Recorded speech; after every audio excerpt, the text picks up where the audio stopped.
साथ खास चर्चा में मौजूद है नवागढ़ जनपद उपाध्यक्ष रितेश शर्मा जी। रितेश जी, साधना न्यूज में आपका बहुत बहुत स्वागत है। धन्यवाद धन्यवाद, आप सभी का धन्यवाद, प्रदेश की जनता का धन्यवाद, नवागढ़ की हमारी जनता जनार्दन का धन्यवाद। छत्तीसगढ़ में कांग्रेस सरकार के 4 साल पूरे हो गए हैं, किस तरह से देखते हैं? चूंकि आप किसान नेता भी रह चुके हैं, आज राजीव गांधी किसान न्याय योजना से किसानों को न्याय मिल रहा है। जी जी, ये हमारे प्रदेश के छत्तीसगढ़िया मुख्यमंत्री आदरणीय भूपेश बघेल जी की सोच है, हमारी कांग्रेस सरकार की सोच है, जिसमें आज किसान खुश है और संपन्न है।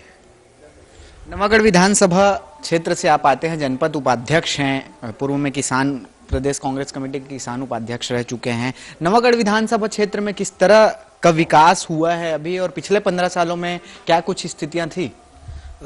देखिए, सबसे पहले तो हमारे विधानसभा के लिए बड़ी गर्व की बात है कि आज तक के जो भी, जब से नवागढ़ विधानसभा या मारो, इससे पहले मारो विधानसभा था, तब से सबसे पढ़े लिखे विधायक हमारे विधानसभा को मिला, जिससे उनके पढ़े लिखे होने का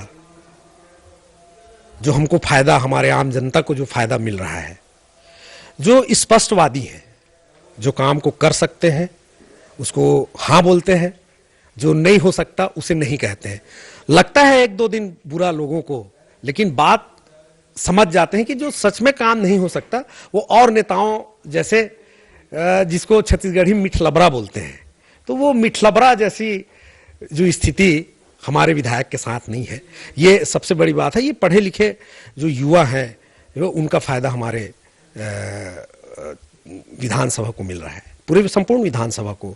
और जैसा आपने पूछा, उसमें एक चीज़ और मैं बोलना चाहता हूं कि अभी 15 वर्ष में जो स्थिति थी हमारे नवागढ़ विधानसभा की, जिसमें जातिवाद और धार्मिक आडंबर, जिसके कारण आपस में लोगों को लड़ाना, गांव-गांव में 2 गुटों में बांटना, ये जो 15 वर्षों में चला, वो लगभग समाप्त हो गया।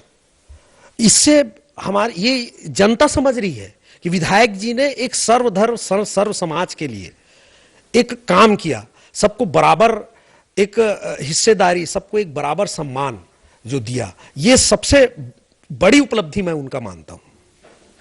रितेश जी, एक चीज है, ये तो जनपद उपाध्यक्ष होने के नाते, आप नवागढ़ विधानसभा क्षेत्र के निवासी होने के नाते कह रहे हैं, पीसीसी डेलीगेट्स भी हैं आप, उस नजरिए से किस तरह का काम है आपके विधायक का?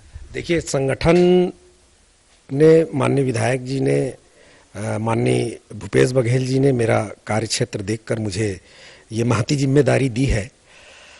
मैं एक संगठन की ओर से अगर बोलना चाहूं तो विधायक जी ने जो यहाँ युवाओं का जो एक टीम बनाया, जो अभी यूथ कांग्रेस का चुनाव हुआ, जिसमें उन्होंने बढ़ चढ़कर हिस्सा लिया, ये संगठन के लिए, हमारे लिए बहुत खुशी की बात है कि विधायक जी ने, कि यूथ कांग्रेस, लगभग देखिएगा कि संगठन को, जैसे विधायक कोई बन गया तो संगठन यूथ कांग्रेस है, एनयूसीआई है, तो उसको बहुत कम ऐसे विधायक हैं जो नजरअंदाज, मतलब जो लेते हैं कि नहीं ये हमारे लिए महत्वपूर्ण है। बहुत लोग नजरअंदाज कर देते हैं, लेकिन वो बढ़ चढ़कर हिस्सा लिए, जिसका परिणाम है कि आज अभी पिछले इसमें 31 दिसंबर को मुख्यमंत्री जी आए थे, जिसमें करीब लगभग 1000 जो युवा हैं उन्होंने स्वागत किया, एनएसयूआई यूथ कांग्रेस के युवाओं ने। तो संगठन के लिए हमेशा हमारे विधायक तत्पर रहते हैं जोड़ने के लिए, और ये बहुत हमारे लिए, हमारे प्रदेश कांग्रेस कमेटी के लिए बहुत गर्व की बात है। विधायक गुरुदयाल सिंह बंजारे जो हैं, काफी युवा हैं, युवाओं को किस तरह का फायदा नवागढ़ विधानसभा क्षेत्र में मिलता है? अभी जैसा कि मैं बताया कि अभी एक आपको पता होगा, राजीव गांधी युवा मितान क्लब, जो हमारे प्रदेश शासन की एक महती योजना है, जिसमें युवाओं को जोड़ना, और एक मितान, जो एक मितान शब्द है जो छत्तीसगढ़ से लगभग समाप्त हो गया था।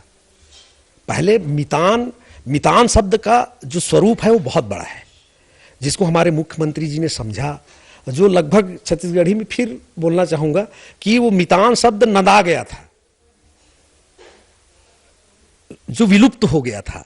जिसको फिर से हमारी सरकार ने मितान शब्द को लेकर युवाओं को जोड़ने का, और युवाओं में यह प्रेरणा कि आपस में हम एक भाईचारा, आपस में हम धर्म, जो निरपेक्ष हमारा जो देश है उसके अनुरूप, हमारे संविधान के अनुरूप हम एक हैं, ये पैगाम देना हमारे सरकार का मुख्य लक्ष्य यही था। अच्छा, विपक्ष लगातार ये आरोप लगाते रहती है कि नवागढ़ विधानसभा क्षेत्र में आज भी लोग मूलभूत सुविधाओं से जूझ रहे हैं, पानी साफ नहीं मिल पाता है, लोग प्रदर्शन करते हैं। नहीं, प्रदर्शन तो मेरे हिसाब से भारतीय जनता पार्टी के 2-4 लोग करते हैं। भारतीय जनता पार्टी में तो यहाँ कार्यकर्ताओं की कमी है, आप पता कर सकते हैं, लेकिन मूलभूत जो सुविधा है उसी में तो हमारे विधायक जी ने पहले ध्यान दिया।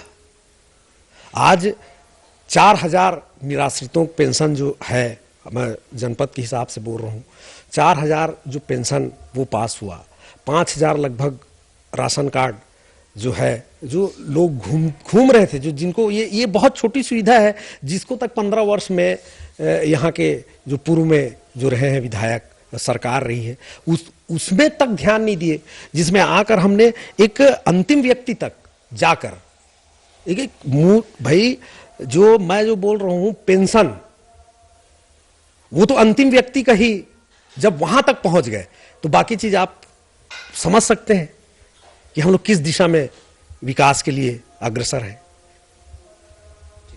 एक आखिरी सवाल है, राजीव गांधी किसान न्याय योजना को किस तरह से देखते हैं, क्योंकि आज छत्तीसगढ़ में धान खरीदी में एक नया रिकॉर्ड दर्ज हुआ है, 107 लाख मीट्रिक टन धान की खरीदी हुई है, 22 लाख किसान धान बेच चुके हैं। देखिए, ये तो सर्वविदित है, पूरे देश के किसान छत्तीसगढ़ को एक मॉडल के रूप में देख रही है, और भारतीय जनता पार्टी की भी जिस प्रदेश में सरकार है, वह कोशिश में है कि हम भी किसानों के लिए जैसा छत्तीसगढ़ प्रदेश ने किया है ऐसा कार्य करें। लेकिन पता नहीं क्यों केंद्र सरकार की मोदी सरकार किसानों के लिए क्यों अपना जुबान बंद रखा है, ये समझ से परे है। आपको एक इसका उदाहरण दे रहा हूं कि पिछले 1.5-2 महीना पहले ये कोरबा हमारे गृह मंत्री अमित शाह जी आए थे। उन्होंने बहुत बड़ा बात किया, बहुत बड़ा भाषण दिया।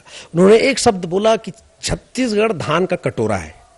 भारत माता की जय उन्होंने कहा, लेकिन छत्तीसगढ़ में आए हैं, छत्तीसगढ़ की जय, छत्तीसगढ़ महतारी की जय नहीं बोला।